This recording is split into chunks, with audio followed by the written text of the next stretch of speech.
बोलिए कार्तिक महात्म्य की जय। लक्ष्मी नारायण की जय। शांताकारं भुजगशयनं पद्मनाभं सुरेशं विश्वधारं गगनसदृशं मेघवर्णं शुभांगं लक्ष्मीकान्तं कमलनयनं योगिर्भिर्ध्यानगम्यं वन्दे विष्णुभयहरं सर्वलोकैकनाथं। 17वां अध्याय।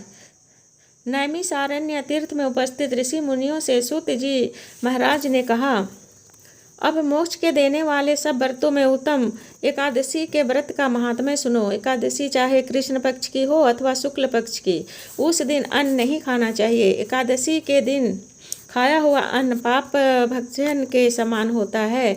व्रत करने वाले को दशमी तथा एकादशी को भी एक समय भोजन करना चाहिए। नारद जी द्वारा महाराज पृथ्वी को सुनाई गई कथा सुनाते हुए सूत जी ने कहा, गंगा के समान तीर्थ नहीं, माता के समान गुरु नहीं, विष्णु के समान देव नहीं, अन्न न खाने के समान तप नहीं तथा शांति के समान संसार में कोई सुख नहीं। सत्य के समान ज्योति नहीं, कार्तिक के समान कोई मास नहीं, ज्ञान के समान कोई लाभ नहीं तथा एकादशी के समान कोई व्रत नहीं। व्रत करने वाला प्रातः काल उठकर भगवान का पूजन करे, पुराणों की कथा सुने और रात्रि को जागरण करे। अब आप एक प्राचीन कथा ध्यान पूर्वक सुनिए।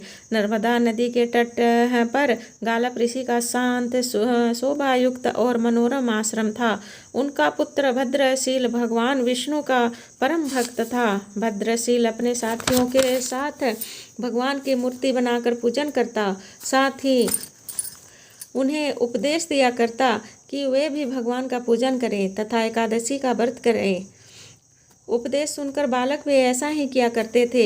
अपने पुत्र के चरित्र को देखकर गालव ऋषि ने एक समय उससे पूछा, हे भद्रशील, तुम हर समय भगवान विष्णु की पूजा अर्चना में क्यों लगे रहते हो? यह उपदेश तुमको किसने दिया है? यह बात सुनकर भद्रशील बोला, हे पिताजी, मैं पूर्व जन्म का वृतांत सुनाता हूँ।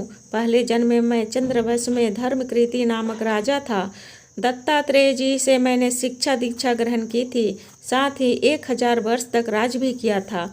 अपने उस जन्म में मैंने धर्म तक पुण्य के अनेक कार्य किए, परंतु बाद में बुरी संगति में फंसकर मैंने वेद मार्ग छोड़ दिया और पाखंड मार्ग पर चल पड़ा। मेरे दुराचारों को देखकर प्रजा भी पाप कर्म करने लगी।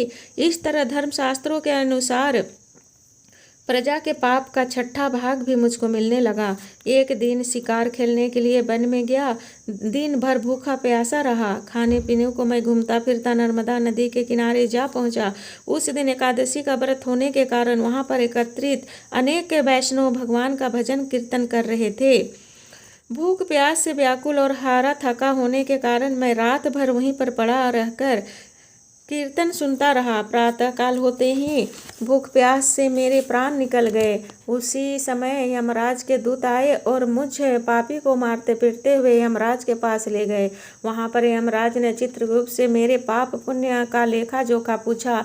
चित्रगुप्त ने कहा, यद्यपि यह महान पापी है, परंतु एकादशी का व्रत किया था और रात्रि में यह भगवान का कीर्तन सुना था। एकादशी को भोजन न करने के कारण इसके प्राण निकले हैं।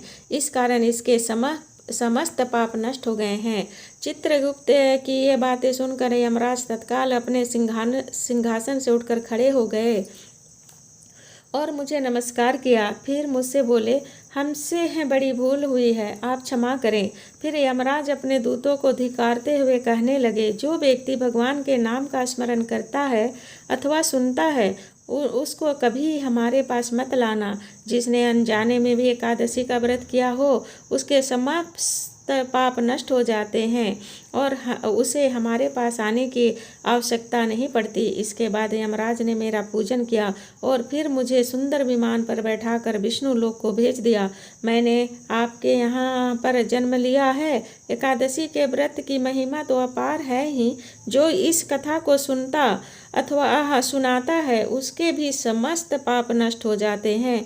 जय जय। 17वां अध्याय। बोलिए लक्ष्मी नारायण की जय। कार्तिक महात्म्य की जय।